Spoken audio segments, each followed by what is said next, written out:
Qu'est-ce que la légitimité? Pourquoi est-elle si importante et comment la rétablir dans notre quotidien? C'est ce que je vous propose dans ce tout nouvel épisode de podcast. Je suis Elia Oris. Cet espace est une invitation à ralentir, à ressentir et à se reconnecter à ce qui vibre en vous. À travers ces épisodes, je vous partage mon vécu, mes expériences et mes phases d'introspection pour vous aider à mieux vous comprendre, à avancer avec plus de clarté et à cultiver un équilibre entre votre esprit et votre cœur. Et à tous, je suis très heureuse de vous accueillir ici dans ce tout nouveau podcast sur des notions de développement personnel. Alors aujourd'hui, j'ai voulu entamer ce tout premier épisode de Tout part de soi par une notion qui me touche particulièrement, la légitimité.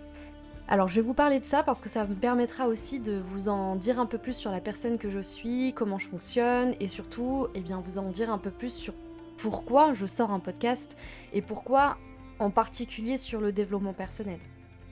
Alors déjà, moi, ça fait plusieurs années maintenant que j'ai cette envie d'ouvrir un débat sur ce que c'est que justement le développement personnel, comme on peut l'entendre, dans le sens de s'élever personnellement, de cultiver des qualités morales, des qualités de caractère, de se rendre en fait meilleur chaque jour, surtout d'un point de vue mental et d'un point de vue, oui voilà, mental, caractériel, enfin voilà.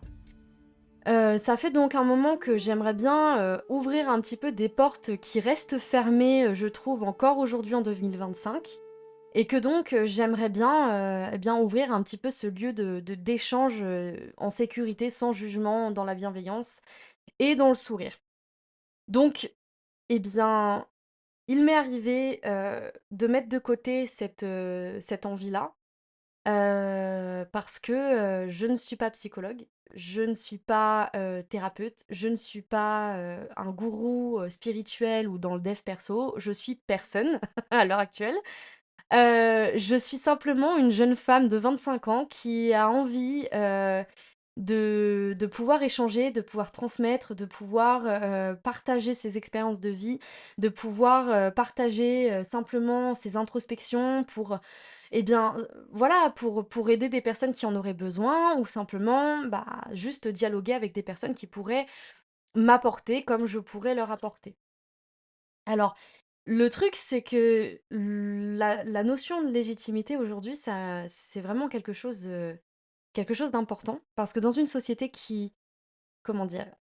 Qui prône, le diplôme, qui prône la validation par autrui et qui prône, c'est ça en fait, une validation qui viendrait de l'extérieur. Des personnes comme moi qui ont pas forcément, qui n'écoutent pas le monde, qui n'écoutent pas forcément les autres et qui avancent un petit peu dans la vie, en se construisant, bon certes nos expériences fait qu'on se construit, mais qui est beaucoup dans son monde intérieur et qui sort très peu de son monde intérieur, bah, je me suis, quand même construite assez seule. Ça, c'est un peu pour la partie, biographique. Il faut savoir qu'en fait, ce sentiment, je sais que je suis pas la seule à le ressentir. Je sais que je suis absolument pas, une pauvre femme, isolée du monde et je suis exceptionnelle dans le sens, négatif ou positif, à, me dire que, j'ai ce problème-là, non, c'est totalement faux, c'est pas du tout mon propos. Alors du coup, je voudrais aborder avec vous déjà une première notion, c'est d'où vient ce sentiment d'illégitimité? Parce que quand on parle de légitimité, on parle aussi d'illégitimité. Il faut savoir que la légitimité, on va dire en termes de définition du dictionnaire, français, c'est la notion que, une chose, une action ou peu importe, un quelque chose devrait être validé par la loi. Donc on revient encore une fois à cette notion de validation extérieure. Quand on parle de légitimité ou d'illégitimité dans le développement personnel, donc comme je disais tout à l'heure en intro, mais dans le développement de soi, pourquoi est-ce qu'on ne se sent pas à notre place? Pourquoi est-ce qu'on a l'impression toujours de déranger les gens? Pourquoi on a l'impression que si on fait quelque chose, ça se retournera contre nous et puis on n'a pas le droit de faire ci, on n'a pas le droit de faire ça, on n'a pas le droit d'être comme ci, on n'a pas le droit d'être comme ça, on n'est pas assez jolie pour, on est trop jolie pour, ça voudrait dire que machin, enfin c'est que des questions intérieures qu'on se pose toutes et tous. Donc d'où vient ce sentiment-là? Eh bien, en fait, tout simplement, depuis notre petite enfance et dans l'éducation, je veux dire scolaire qu'on a ici en France, c'est cette croyance que, voilà, pour transmettre, il faut être validé par quelque chose, quelqu'un ou quelque chose. Quand on était à l'école, ça partait, du sujet des notes. Par exemple, on était bon à l'école ou très intelligent si on avait de bonnes notes. Mais par contre, à contrario, si on avait de mauvaises notes, ça voudrait dire qu'on n'écoutait pas en classe, qu'on n'était pas intelligent, que potentiellement on avait un retard de croissance, mentale, et cetera et j'en passe et des meilleurs. Il faut savoir que moi, j'avais pas de très bonnes notes quand j'étais, scolarisée au collège. Il faut savoir que je sais qu'il y a énormément de personnes dans mon cas aussi et en fait, je me suis toujours, sentie un petit peu en décalage avec les gens de mon âge vis-à-vis de ça notamment parce que dès que quelqu'un disait voilà, j'ai eu telle note, bah, moi j'avais honte de mes notes et en plus à la maison, bah, vous imaginez bien, mes parents en rajoutaient une couche. Coucou maman et papa. Non mais après c'est pas grave. Le fait est que, il y a eu un événement dans ma vie qui fait que j'ai eu, la possibilité de faire des tests de QI et de totalement détruire, en fait, ces idées que j'avais du fait que j'étais pas assez intelligente et je me laissais dire par certaines personnes que potentiellement j'étais un peu neuneu quoi, un peu débile. Et en fait, pas du tout, c'est au-delà de ça, c'est carrément le contraire. Donc suite au test de QI, j'ai su que j'avais un haut potentiel intelligent et qui plus est émotionnel. Donc tout ça, je l'ai gardé en moi et j'ai fait de ces injonctions quelque chose de potentiellement réel pour moi. Et là, on arrive à un truc très dangereux. Parce que du coup, dans toute ma scolarité, dans mon éducation, pour faire quelque chose ou pour être quelqu'un, il fallait une validation extérieure. Typiquement, diplôme, certificat, autorisation extérieure par un kidam qui lui aurait reçu diplôme, certificat ou autorisation de quelqu'un d'autre, etc., etc. En fait, la société actuelle valorise énormément, énormément, énormément, bah, tout ce qui est expertise académique, en fait, et dévalorise ou en tout cas ne valorise pas assez, à mon sens, tout ce qui va être expérience personnelle ou apprentissage autodidacte. Typiquement, tu vas pas dire à un musicien qu'il ne sait pas jouer de la guitare s'il a appris en autodidacte tout seul dans son coin et qu'il a pas de diplôme de musicien et qu'il a pas un certificat, qu'il fait pas de concert ou autre. Tu vas pas lui dire ça. Donc en fait, pourquoi valoriser automatiquement tout ce qui va être vraiment un papier qui va te donner l'autorisation d'exercer ou de faire ou de dire ou de être une personne que tu voudrais? En fait, c'est vraiment une notion que je ne comprends pas. Après, bien évidemment, c'est quand même bien d'avoir, justement ce rapport-là aux études, à l'apprentissage et tout ça, mais parce qu'on peut pas s'auto, proclamer, roi et reine de France, si, il y a pas de notion derrière, bien évidemment, mais c'est une caricature, bien sûr. Dans mon cas, j'ai appris, beaucoup de choses, notamment après, le diagnostic, qu'on m'a donné, justement de cet HPI-là. Je me suis aussi beaucoup retrouvée, dans la description que fait, Christelle Petit-Colin dans son livre «Je pense trop», des «pense trop» justement, des personnes qui sont surefficientes mentales. C'est un terme qu'elle a, plus ou moins inventé si je me trompe pas, mais qui me ressemble. C'est-à-dire, des ruminations, des arborescences et des courants de pensée que la majorité des gens ne peuvent pas forcément comprendre. Durant toutes mes études, sachant que j'ai fait des études artistiques, on m'a toujours dit: «Sois plus concise, tu pars dans tous les sens, on comprend pas ce que tu dis, tu voilà, enfin bref. Donc à chaque fois, je me sentais pas légitime d'être à la place où j'étais. Quand j'étais dans mes études, d'art artistiques et qui plus est, en plus, des études de mode, j'étais en direction artistique de la mode, en fait, prêt-à-porter. Je me sentais absolument pas à ma place parce que mon physique ne enfin voilà, j'avais l'impression que mon physique, ne reflétait pas, une personne qui pourrait justement conseiller ou créer des vêtements, justement pour mettre en valeur d'autres gens et cetera. Donc vraiment, en fait, c'est inquiétant parce que quand on pense que la société valorise vraiment les expertises académiques, moi j'ai un master en direction artistique du coup, mais je m'en sers pas.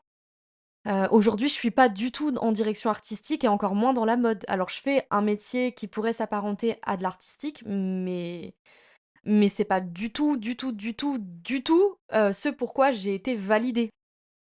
Donc c'est là où c'est un peu touchy si je peux dire, parce que justement on va avoir un certain, dysfonctionnement de notre être. Par exemple, si je me prends encore une fois, comme exemple, j'ai vraiment, vraiment l'impression qu'à chaque fois que je rentre dans une pièce ou à chaque fois que je veux, donner une idée, hein, peu importe, on va m'illégitimer, Heu, par rapport à la notion abordée. Par exemple, si je vais parler, de pratiques sportives, si je vais parler de diète ou autre. Pour vous décrire un peu la personne que je suis, physiquement, je suis plutôt ronde, je suis petite et je suis trapue. Donc forcément, on me catégorise comme quelqu'un, enfin, ça a été souvent ça pendant mon adolescence et j'ai subi aussi un petit peu de harcèlement scolaire, n'est-ce pas?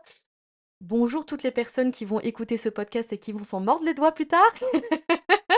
Aujourd'hui, je le vis très bien mon physique, y a pas de souci, mais quand on subit du harcèlement scolaire, déjà c'est pas facile en tant qu'HPI et en plus, hypersensible, parce que du coup on le prend forcément à cœur.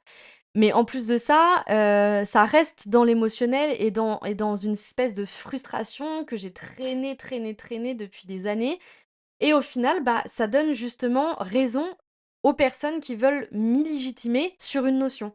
Donc encore une fois, pour repartir sur mon exemple, initial, c'était que je voulais partir, sur un programme sportif, enfin peu importe, je voulais parler de ça avec des amis et en fait, à chaque fois, c'est, «Ah mais oui, mais non, toi, si tu faisais ci ou si tu faisais ça, tu serais une fit girl, tu serais comme ci, tu serais comme». Alors mon petit coco, ma petite cocotte, tu vas pas m'apprendre, comment je fonctionne, surtout au niveau physique et métabolique, sachant que ça fait des années que je fais du sport, que je me suis certes arrêtée pendant 7 ans, mais que mon physique, en fait, ma morphologie n'a pas changé. Je suis comme ça. Peu importe, en fait, c'est pas un sujet, je suis très bien comme je suis. Mais c'est en fait, ça renforce, en fait, la notion d'illégitimité.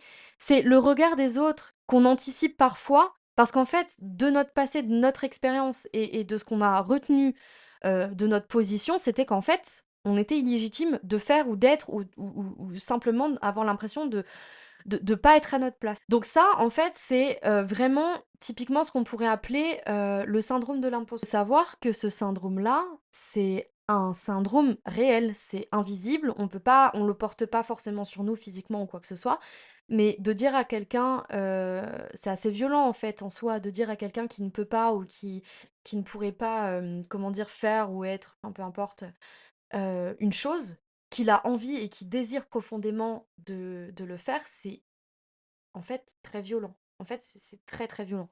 Ce syndrome de l'imposteur-là, en fait, c'est assez simple comme définition. C'est simplement ce sentiment de tromper les autres ou de ne pas être à sa place ou carrément de ne pas être à la hauteur. Mais il y a rien de plus violent à dire à une personne si son désir, c'est de faire quelque chose. Par exemple, encore une fois, je vais prendre le sport en exemple, hein, mais pour mon cas, parce que c'est assez visible. La première fois que je suis allée dans une salle de sport, depuis 7 ans parce que j'ai dû m'arrêter pour des raisons, professionnelles. Donc depuis 7 ans, je n'ai pas fait de sport. Donc la première fois que je suis retournée, c'est plus exact, dans une salle de sport, je me sentais pas être à ma place. Je ne me sentais pas avoir le droit d'être ici parce que mon physique, et c'est très violent de se le dire, mon physique ne ressemblait pas à l'idée qu'on se fait et que je me faisais d'une fitness girl ou d'une strong girl. En fait, je pensais que pour être légitime d'être dans une salle de sport, il fallait que soit je sois super souple, super mince, ultra gaulée, une super nana, enfin voilà, comme on peut le voir dans les magazines ou sur Instagram ou les réseaux sociaux en général. Soit qu'il fallait que je pousse super lourd et tout et tout. Alors quand je suis revenue et que je poussais du 2,5 avec mon physique, assez rond, je me suis vraiment pas sentie à l'aise. Franchement, je je ne voyais pas pourquoi j'aurais le droit d'être là. Je voyais pas pourquoi j'aurais le droit, de me dire sportive parce que, bah, mon corps ne le reflète pas et encore aujourd'hui, dites-vous qu'il y a des personnes qui se permettent de faire un petit peu du mansplaining, donc expliquer à quelqu'un d'autre comment gérer sa propre vie alors que vous êtes pas à la place de la personne et en général, on utilise souvent ce terme-là pour décrire un comportement qu'un homme critique, par rapport à une femme sans forcément se mettre à la place de la femme et sans connaître les conditions de la femme non plus.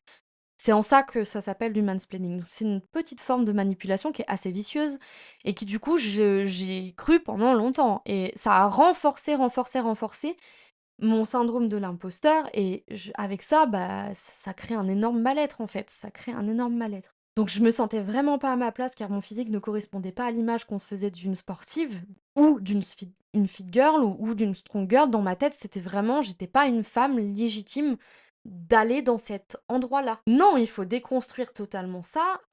Quand on met en lien ça avec le développement personnel, de se dire: «J'ai pas le droit d'être là, j'ai pas le droit d'être comme ça parce que les autres filles ne me ressemblent pas dans cet endroit-là, donc forcément, peut-être que j'ai pas ma place ici ou ce genre de choses. Alors que j'avais très, très envie de reprendre le sport pour une raison que j'aborderai dans un autre épisode de podcast, peut-être la semaine prochaine, je sais pas. Hem, En fait, voilà, en mettant en lien ça, je me suis dit: «Attends, attends, attends, il faut vraiment déconstruire ça». Il y a un énorme paradoxe avec ceux qui doutent justement de ceux qui prennent les choses au sérieux. Il y a un énorme paradoxe autour de ça parce que ceux qui doutent de leur légitimité et justement d'être dans une place où ils se sentent pas à l'aise, où ils ont l'impression d'être vraiment, un imposteur encore une fois. En fait, c'est souvent les personnes qui prennent cette notion très au sérieux et qui vont être piquées au vif si jamais on leur dit quelque chose en rapport avec et qui vont le croire sûrement. Et non, moi je suis pas d'accord, je pense qu'il faut vraiment arriver à déconstruire cette notion d'illégitimité et de syndrome de l'imposteur parce qu'en fait, tout le monde s'en fout. À l'heure actuelle, ça fait que 5 mois, pardon, excusez-moi, que j'y vais et je me suis fait énormément d'amis. J'adore y aller. Au niveau social, ça me nourrit. Au niveau mental, ça me nourrit. Au niveau physique, ça me nourrit. Personne n'est dans le jugement, mais quand je vous dis personne n'est dans le jugement, c'est souvent des personnes qui font pas de sport depuis longtemps, qui ont jamais connu la diète ou quoi que ce soit, qui vont me dire quelque chose et honnêtement, faut pas écouter les personnes parce que les critiques viennent toujours d'en bas. Il faut savoir ça, hein. Il faut vraiment, vraiment, vraiment prendre conscience et là, je fais un petit coup de gueule, mais n'empêche qu'il faut vraiment prendre conscience que dans le monde, la critique ou la jalousie ne viendra jamais d'une personne qui est plus élevée que nous. En ça, j'adore le développement personnel parce que tout ce qu'il me met en colère est forcément, une source de nourriture intellectuelle pour moi et c'est pour ça que je décide de parler de certains sujets et d'enfoncer des portes qui sont réellement, réellement fermées jusqu'à l'heure actuelle. Pour revenir un petit peu sur le sujet de départ qui était quand même la légitimité parce que j'ai ouvert plusieurs tiroirs et au final, je me suis un peu perdue dans mes digressions, mais c'est bizarre quand même de se dire que eh bien, la légitimité devrait se voir être légitime, pardon, d'aller dans une salle de sport ou d'une certaine manière, ou de faire du piano, ou d'aimer telle ou telle personne ou quoi que ce soit parce que, soi-disant, aux yeux de la société, on correspondrait pas aux critères, je sais pas, physiques par exemple, d'une notion. Comme si la légitimité devait se voir. Mais en fait, la légitimité, c'est d'abord savoir que ça vient de nous-mêmes, ça vient de l'intérieur. C'est pas pour rien que je veux absolument parler de cette notion et que je veux absolument enfoncer des portes fermées, sur ce sujet-là parce que tout part de nous-mêmes, tout part de notre être intérieur et tout part de la vision qu'on a de nous, en fait, de notre estime, confiance en soi et être légitime aujourd'hui, je me sens légitime de parler de certaines notions, d'enfoncer des portes ouvertes, ou de simplement porter ma voix. Aujourd'hui, si je me sens légitime de ça, c'est parce que je me suis rendu compte que c'est pas parce que je suis jeune, c'est pas parce que je suis une femme, que c'est pas parce que je suis ronde, c'est pas parce que je suis brune, c'est pas parce que peu importe ce que je suis ou que je ne suis pas, que je n'ai pas le droit de parler. C'est pas parce que dans la vision globale de tout le monde, je ne correspondrai pas physiquement à une notion que je ne peux pas aborder cette notion. Et donc, c'est très drôle de voir qu'effectivement, la légitimité, pour certains, devrait se voir ou devrait, être palpable comme un papier qu'on nous donne à la fin de nos études. C'est grave d'en arriver là, je trouve. Ça illégitimerait, en fait, toutes les personnes qui se sont construites seules et qui sont des belles personnes et qui, je sais pas, ont appris, comme je disais tout à l'heure, à jouer de la guitare, sans forcément faire, du solfège ou ce genre de choses. Je prends l'exemple de mon père. Mon père a appris en autodidacte à jouer de la guitare quand il était plus jeune. Il joue très bien de la guitare et c'est un musicien. Il a appris tout seul, il a jamais fait de cours, il a jamais suivi de classe de solfège, il est jamais allé dans un conservatoire, mais c'est pas pour autant que ça illégitimerait son talent à la guitare, en fait. Voilà, donc je pense ensuite, je voudrais revenir sur redéfinir ce que c'est qu'un peu la légitimité, en fait. La légitimité, c'est pas, du coup, une autorisation qu'on voit de l'extérieur. C'est pas une reconnaissance qu'on a à l'extérieur. Il faut vraiment bien insister sur que c'est plus l'expérience personnel, la construction qu'on a eue avec nos parents, notre éducation scolaire, notre éducation familiale, nos rencontres aussi. Pareil, j'en ferai un autre épisode de podcast parce que je pense que c'est une vraie notion. Donc c'est à travers nos rencontres, nos valeurs, nos connaissances théoriques, notre pratique, nos expériences, je sais pas, nos déceptions aussi, nos échecs, qui fait que c'est ça ce qui va être notre légitimité aujourd'hui à être une personne ou à faire ce qu'on a envie de faire. Je pense que c'est vraiment important de savoir qu'en fait, plus on est honnête avec nous-mêmes, hein, bien sûr, avec notre intérieur, et cetera, plus notre voix va compter et plus notre vécu sera pour nous une source vraiment nourrissante pour se dire: «OK, bah, j'ai vécu ça. En fait, aujourd'hui, j'en suis là». Donc c'est vraiment ce cheminement, en fait, qui nous donne cette légitimité parce qu'une personne qui se sent pas légitime, je sais pas, par exemple en amour, une personne qui se sent pas légitime d'être aimée correctement parce que ça revient à donner beaucoup d'importance à nos traumas, enfin voilà, je reviendrai dessus aussi sur un autre épisode de podcast. Mais si je prends mon exemple, là je me mets complètement à nu avec vous, mais si je prends mon exemple, il fut un moment où je me suis dit qu'en fait j'enchaînais que des relations toxiques.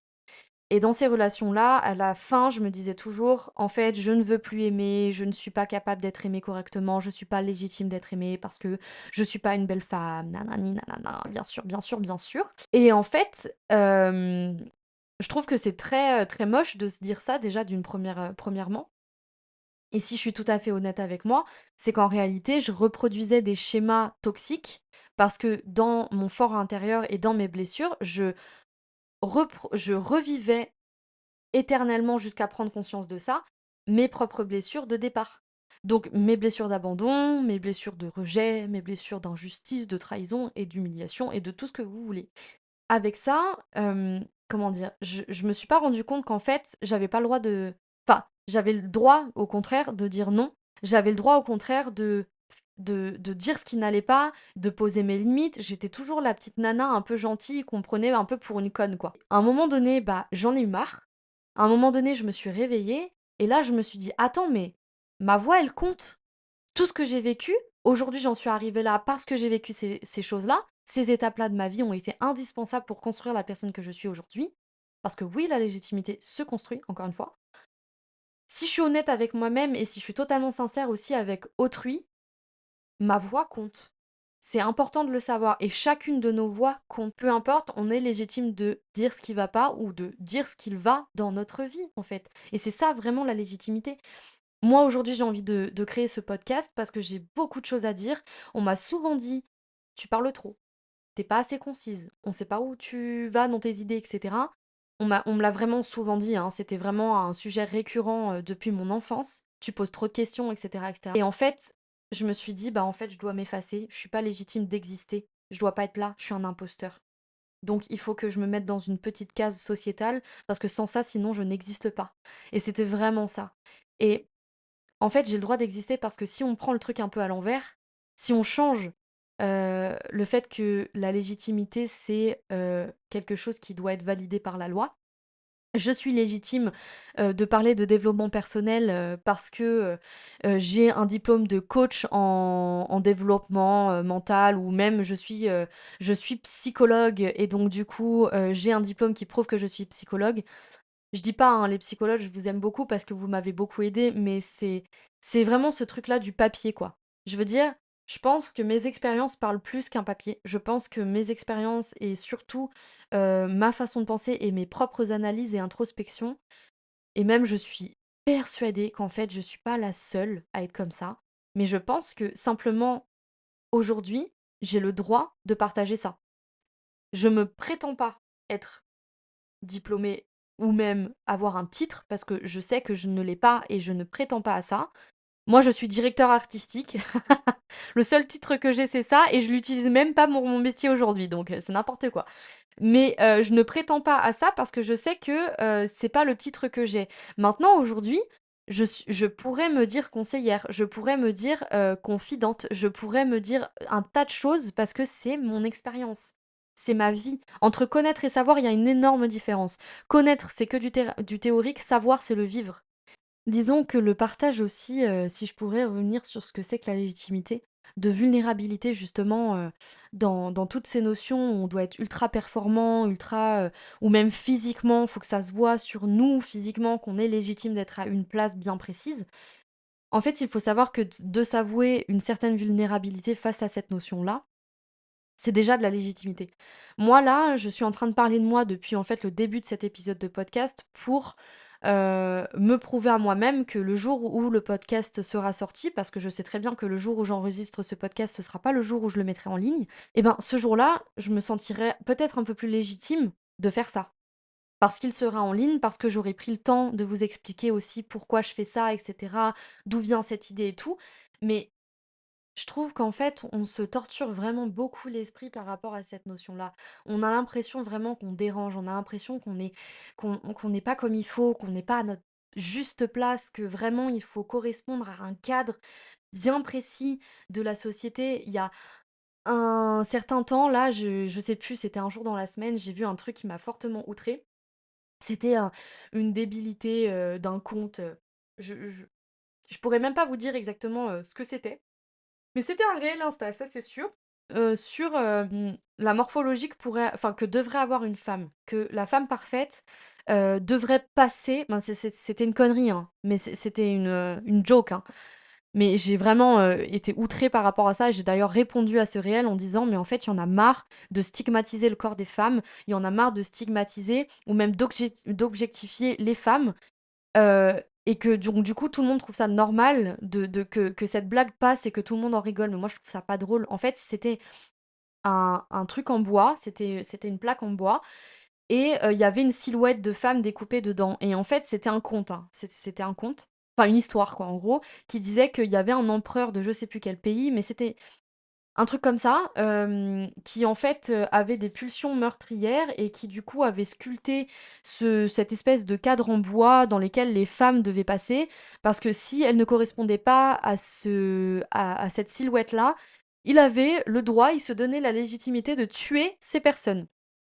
J'étais outrée, quoi. Je me suis dit: «Mais comment est-ce qu'on peut rigoler de ce truc-là?» Même si c'est une blague, même si c'est, enfin, ça pique tellement trop de femmes, ça pique tellement trop de personnes et même les hommes. Vous imaginez si on faisait un cadre, même pour rigoler, en mode un cadre avec le physique parfait des hommes, soi-disant, par rapport à des critères, de société, bien établis par on sait même pas qui.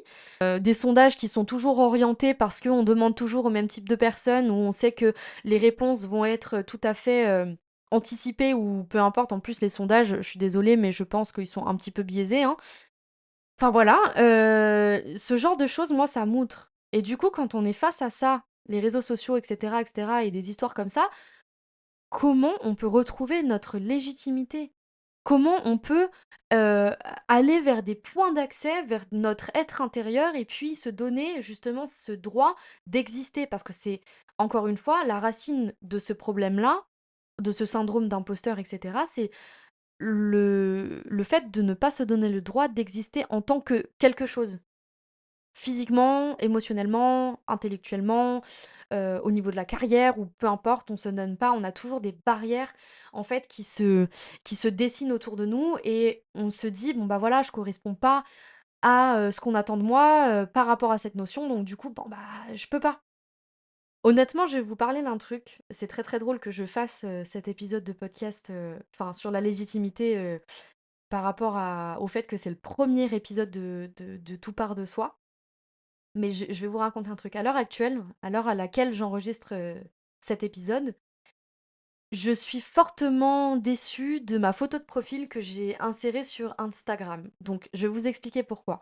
Je voulais absolument avoir une certaine, gamme de couleurs, heu, qui m'est propre certes, mais une gamme de couleurs qui ressortent sur Instagram et sur TikTok parce que si je place ça un petit peu, hein, mais je suis présente, Elia Oris est présent sur, Instagram et TikTok du coup et c'est là-dessus que je vais partager un peu plus, d'expériences personnelles et d'introspection et j'en ferai des gros épisodes de podcast sur YouTube. Voilà, ça c'était une petite aparté, une petite annonce. Mais je voulais absolument que mon profil Instagram notamment, parce que je sais qu'Instagram c'est très esthétique, c'est très, c'est un feed, on appelle ça un feed, ça donne envie aux gens de vous suivre et entre guillemets, si votre feed n'est pas beau, les gens ne vous écoutent pas. Parce que, Instagram, c'est un réseau social et que le réseau social oblige, c'est un réseau de consommation en réalité. Un consommation d'images, intellectuelles ou non d'ailleurs, mais d'images, que ce soit vidéo ou photo. Et je voulais absolument que mon propos soit quand même entendu parce que, c'est quelque chose qui me touche et je sais que, bah, ça touche beaucoup d'entre nous. Je sais que c'est un propos et une notion qui est très importante dans notre société et que c'est une notion qui est très importante pour le développement personnel en général, pour s'élever personnellement. Encore une fois, j'insiste là-dessus. Parce que moi, je fais pas dans le développement personnel, totalement biaisé, qui est, en fait faux bienveillant et qui est enrobé de couches et de sous-couches, de paillettes roses et qui te dit: «Oh, on est tous, super bons sur terre, nous sommes des âmes blanches» et cetera et cetera. Non, l'homme est imparfait. L'être humain est imparfait, l'être humain est blessé, l'être humain doit guérir et l'être humain, pour ça, a besoin de passer par certaines étapes de vie pour guérir. Voilà, donc pour moi, de dire qu'on est parfait, imparfait ou quoi que ce soit, c'est en fait, je sais pas si on peut parler légitimité dans ce cadre-là, mais disons que pour moi, c'est pas le sujet. On est tel qu'on est et en fait, on a tout à fait le droit de vouloir être la meilleure version de nous-mêmes chaque jour qui passe de notre vie jusqu'à notre mort, sans pour autant être quelqu'un de très, très, très, très, très, très, très, blanc avec les cheveux très, très longs et des tatouages et des piercings partout. Encore une fois, je crie à ma légitimité, à mon estime de moi parce qu'en fait, les gens, quand je dis que je suis dans le dev perso ou quand je dis que, je pratique une petite thérapie, enfin pour moi la musique est une thérapie, je reviendrai là-dessus aussi sur un autre épisode de podcast, décidément. Mais là, je connais la sonothérapie. Encore une fois, je peux pas me prétendre thérapeute ou sonothérapeute ou musicothérapeute parce qu'on m'a bien fait comprendre que j'étais plus ou moins un charlatan parce que je n'avais pas de diplôme. Alors ce jour-là, j'ai été fortement outrée, mais j'ai eu ce genre de commentaires-là et comme je vous l'ai dit, la critique ou la jalousie vient toujours d'en bas. Donc si ça vous arrive, tirez-en des bonnes conclusions. Mais disons qu'en fait, j'ai appris en autodidacte à travers, des reportages, à travers, des discussions avec des sonothérapeutes certifiés, à travers des personnes qui sont beaucoup dans les, médecines douces, orientales et cetera et surtout asiatiques en fait, qui en découlent du bouddhisme et de la théorie, Tao. Donc j'aime beaucoup moi, mais disons que du coup, comme ça se lit pas, dans ma façon de s'habiller, dans ma façon de parler, dans ma façon de d'agir en société ou je ne sais, à chaque fois, c'est l'étonnement qui se lit sur la personne d'en face. C'est, «Ah bon? Je savais pas que t'étais là-dedans!» mais comme si c'était un milieu totalement fermé, réservé à une élite de la société, mais faut arrêter avec ça aussi. La spiritualité, c'est propre à chacun. Le développement personnel, c'est pas pour rien qu'on appelle ça personnel, c'est un développement pour chacun et suivant son propre chemin et ses propres blessures. Donc c'est important de remettre ça en place, en fait. Donc comment retrouver, sa légitimité, en fait, quand on est face à ça, face à tout ce truc de, il faut qu'on soit comme ci, comme ça. Oh et je viens de m'apercevoir qu'en fait, j'ai fait une énorme digression et que je vous ai pas raconté l'histoire de mon compte Instagram, donc je vais le faire maintenant. Quand j'ai commencé à voir ce projet-là de Elia Horis et de surtout du podcast, en fait, parce que Elia Horis, pour moi, c'est évidemment mon pseudonyme. Je ne m'appelle pas comme ça dans la vraie vie. Je pense que vous l'avez compris. J'ai voulu ce pseudonyme parce que pour moi, il représentait justement en latin notamment alors, il représente mes origines, parce que Elia, c'est le prénom de ma grand-mère paternelle, voilà, je vous fais une petite confidence entre vous et moi. Et Auris, ça veut dire la voix, le son, mais surtout la voix en latin. Et j'ai trouvé ça, mais tellement beau, et je me suis dit: «Mais en fait, je veux parler. Je veux me donner cette légitimité de parler», donc ce nom me rend encore plus forte. Je me suis donné une estime de moi que je ne soupçonnais pas, à travers ce nom et je l'aime beaucoup et du coup, de par mes origines et de mon envie de parler, je crée un nom. Et donc, à partir du moment où j'ai voulu créer Elia Horis, qui pour moi sonne comme une espèce de personnalité publique en fait, ou en tout cas, comme une création que j'aurais faite de moi-même, à partir de moi-même, hem, je me trouvais pas du tout légitime de le faire parce que, dans le dev perso, dans la spiritualité, dans la psychologie ou même, dans des podcasteurs qui parleraient, de toutes ces notions-là en même temps ou quoi que ce soit, ils ont toujours un point commun et c'est d'être complètement illuminé et de faire croire que l'univers est que, que lumière et beauté, et cetera, et qu'il y a pas d'obscur et qu'il y a pas de zone sombre et qu'on est tout lisse et pas absolument pas granuleux, et cetera. Mais je me retrouve pas là-dedans, en fait. Et il y a une seule personne, je trouve, qui est très intéressante dans ces podcasts et j'écoute beaucoup ce qu'elle dit et je me retrouve beaucoup dans ce qu'elle dit. Après, parfois, je suis pas forcément totalement d'accord avec elle, mais forcément, c'est dans son prisme de réalité à elle et dans mon prisme de réalité à moi, c'est différent, parfois. Mais la plupart du temps, je suis quand même globalement, d'accord avec elle. Et cette personne a eu le courage de dire au monde: «Bah, en fait, voilà, je suis pas d'accord avec ce qui se fait» et c'est surtout que c'est très marketing, ce qui se fait autour du dev perso et c'est très inquiétant du coup. Pour revenir sur mon histoire d'Instagram, je vais y arriver, je vais vous raconter jusqu'au bout, hein, y a pas de souci. C'est que du coup, je vois toutes ces personnes qui sont, dans des tonalités de beige, de blanc, de trucs super doux, de trucs super, léchés, du lait quoi, voilà. Et moi je j'y arrive pas. J'arrive pas à être comme ça, j'arrive pas à m'habiller tous les jours comme ça, j'arrive pas à me faire prendre en photo non plus dans ces tonalités de couleurs de vêtements, dans ces trucs super fluides et cetera. Pour vous dire, mon style est totalement banal, en fait. Je porte parfois un peu de streetwear en mode des pantalons cargo, avec des bottes biker et un petit sweat ou alors le lendemain, ça va être une petite jupe, crayon avec un petit chemisier. Enfin, c'est suivant mon humeur, c'est suivant mes envies, c'est suivant les couleurs que j'ai envie de porter, dont j'ai besoin dans la journée, je sais pas, enfin voilà. Je suis absolument pas bobo chic ou bohème chic comme on pourrait s'y attendre dans le dev perso ou dans la spiritualité. Je marche pieds nus dehors dans mon jardin, mais je ne marche pas pieds nus dehors dans la rue. C'est un peu ça que je veux faire passer comme message. Enfin, en fait, pour revenir sur ce que je disais dans la deuxième partie de mon podcast, c'est que la légitimité, c'est comme si elle devait se voir. Être légitime de parler de développement personnel ou de spiritualité ou de croyances religieuses ou je ne sais, eh bien, ça devrait se voir sur moi. Je suis pas d'accord. Je suis pas d'accord avec ça en fait. Du coup, dans la genèse de mon projet, je voulais absolument que les gens s'accrochent à ce que je vais dire et trouvent mon Instagram super beau. Et en fait, il faut comprendre que tout ça, ça se construit de jour en jour, avec expérience, avec, voilà, ça se construit, ça se construit, ça se construit, ça il faut vraiment avoir cette notion de c'est pas on va poser un château directement fait en prépayé, préfet sur un champ et puis hop, un nouveau château arrive. Je sais pas s'il y en a parmi vous qui connaissent un peu Guédelon. Ce projet est incroyable et c'est vraiment là où je veux en venir, c'est que ce projet, bon, pour parler un petit peu de ça, je fais une aparté. Guédelon, c'est un site, qui regroupe plusieurs passionnés de médiéval et de construction médiévale et en fait, ils sont en train de construire un château fort avec les notions de l'époque et surtout les compétences de l'époque. Pas d'électrique, pas d'IA, pas de machine, mécanique ou quoi que ce soit. Ça va être, enfin mécanique motorisée, j'entends, hein, électrique ou quoi. Ça va être vraiment du travail à la main, ça va être du travail, artisanal, et ils construisent brique par brique ce château fort. Je l'ai vu quand j'étais en primaire, j'ai 25 ans. Je l'ai vu quand j'étais au primaire. C'était que les fondations.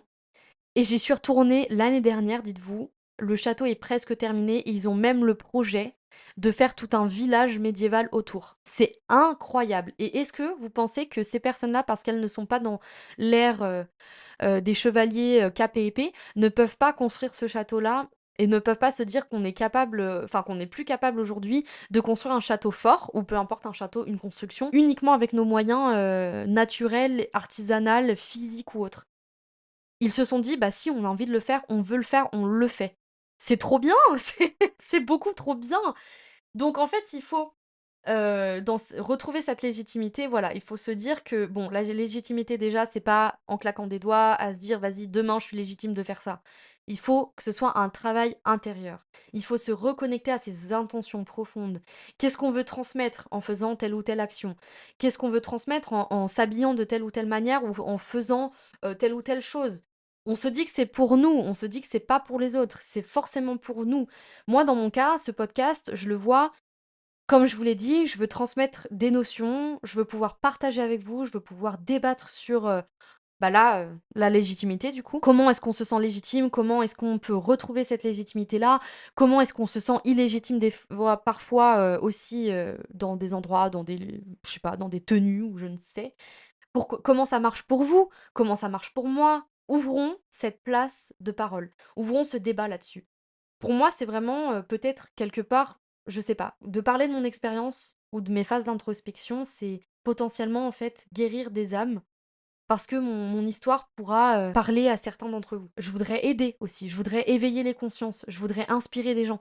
C'est très fort, en fait, et je me suis toujours cachée, derrière un petit truc de, femme très discrète, parce qu'on attend ça de moi, mais en fait, je ne suis absolument pas comme ça. Je pense que ça s'entend dans ma voix aussi peut-être, je ne sais pas. En tout cas, c'est ce que j'essaye de transmettre. Ensuite, il faut arriver à valoriser son expérience, parce que toute expérience, en fait, construit justement le château fort qu'on est en train de se faire pour nous-mêmes, pour être sécurisés dans notre propre vie et dans notre mental et dans la personne que l'on est. Valoriser toutes ces petites briques, toutes ces petites expériences, toutes ces petites introspections qui font que, eh bien, on arrive à construire ce qu'on a envie de construire.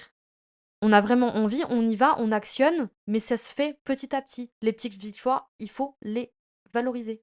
Toujours, toujours, toujours. Il faut les célébrer. Il faut vraiment, vraiment, vraiment se dire qu'il faut déconstruire l'idéal d'un parfait. Comme je vous le disais tout à l'heure, quand j'ai créé mon compte Instagram Elia Horis, je voulais que ce soit parfait, je voulais que ce soit comme les autres personnes qui font du dev perso, je voulais que ce soit beige, blanc, un peu gris, pas de noir, surtout pas de noir, etc. Mais en fait, moi, ce que j'aime, c'est les couleurs sombres. J'aime le noir, j'aime le vert forêt, j'aime le ocre. J'aime un peu le beige aussi, mais pas le beige tout léché, j'aime un peu rosé là, vous voyez. J'aime le beige plus sable, plus bois, vous voyez. J'aime la forêt, j'aime je vais vous dire tout ce que j'aime en fait. Donc je me suis dit en fait voilà, il faut que je déconstruise cette idée du parfait tout de suite maintenant, mais en fait c'est le parfait, je vais le construire si il arrive déjà. Faut aussi avoir cette notion-là de déjà faut que ce soit parfait pour moi et ensuite pour les autres. Les autres on s'en fiche au moment où on crée quelque chose, on le crée pour soi. Mais il faut s'autoriser à se dire ok bah quand je lance un projet ou quand je vais dans une salle de sport pour la première fois, mon corps sera pas forcément parfait quand je vais y aller. Mon mental sera pas forcément parfait quand je vais y aller parce que j'aurai des a priori, parce que j'aurai des barrières, je sais pas, des trucs qui font que, bah, en fait, ça sera pas parfait au moment où j'y vais. Et puis plus tu vas y aller à la salle de sport, plus tu vas y aller à ce cours de dessin, à ce cours de chant, à ce cours de danse, et plus en fait tu vas perfectionner ton art, tu vas perfectionner ton expertise, et donc du coup tu vas retrouver un petit peu d'estime de soi, de toi à ce moment-là. Et du coup d'estime de soi aussi. Et c'est ça en fait qui fait que le fait de s'autoriser à évoluer en chemin et que la notion ne sera pas parfaite dès le début, on peut retrouver un petit peu de légitimité, sa propre légitimité en faisant ça. Et c'est vraiment important de se le dire en fait, et de se le conscientiser aussi, parce que de se le dire c'est bien, mais il faut conscientiser la chose. Créer d'abord pour soi et ensuite pour les autres. Là, le podcast, je le ferai vraiment pour moi. C'est parce que j'ai envie de parler, c'est parce que j'ai envie de transmettre, etc. Mais ça va pas toucher tout le monde. Je sais qu'il va y avoir des gens qui vont contredire ce que je dis, et c'est pas grave. Ils ont le droit dans le sens où bah c'est leur propre prisme de réalité. Moi, je parle que ce dont j'ai envie de parler et que ce dont je connais de mon expérience personnelle. Donc c'est important aussi de se dire bon bah voilà, je vais dans tel endroit, je suis telle personne, j'ai envie de faire telle chose pour moi et d'abord pour moi en priorité. Mon sixième point, c'est en fait pratiquer, enfin ce serait en fait ça, de pratiquer l'estime de soi au quotidien. Donc c'est vraiment ce que je disais tout à l'heure, c'est célébrer les petits pas, célébrer, les victoires qu'on a, partager en fait, voilà, ces choses-là avec notre entourage, avec des personnes qui, sont pas là pour nous descendre, bien évidemment, parce que dans notre entourage, on peut très bien avoir des personnes comme ça. Mais en tout cas, choisir les bonnes personnes à qui en parler ou simplement en parler de nous avec nous-mêmes, dans notre fort intérieur. Je parle pas de parler à voix haute, quoique des fois je le fais et ça me dérange absolument pas. Mais mais en fait, se dire: «Voilà, j'en suis arrivée là aujourd'hui, j'ai eu tel chemin, mon chemin est unique».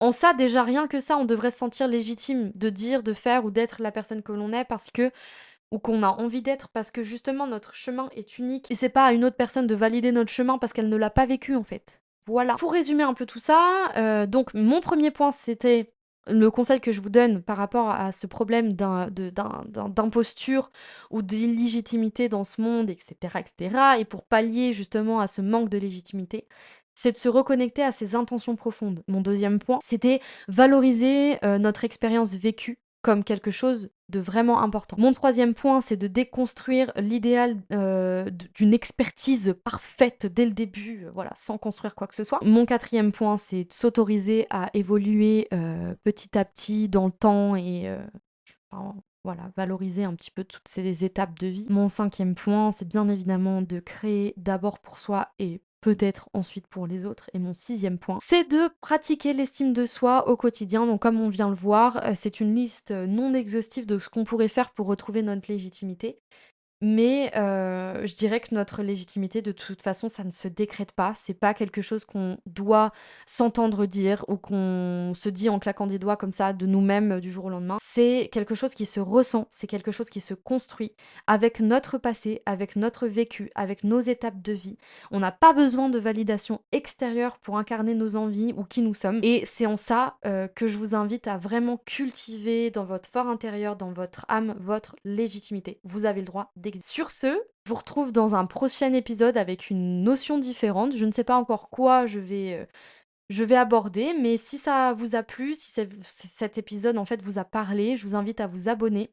Je vous invite à partager aussi cet épisode aux personnes qui auraient besoin d'écouter ce que j'ai à dire et à vous connecter avec moi sur Instagram et sur TikTok. Et sur ce, je vous fais de gros bisous. Bye bye.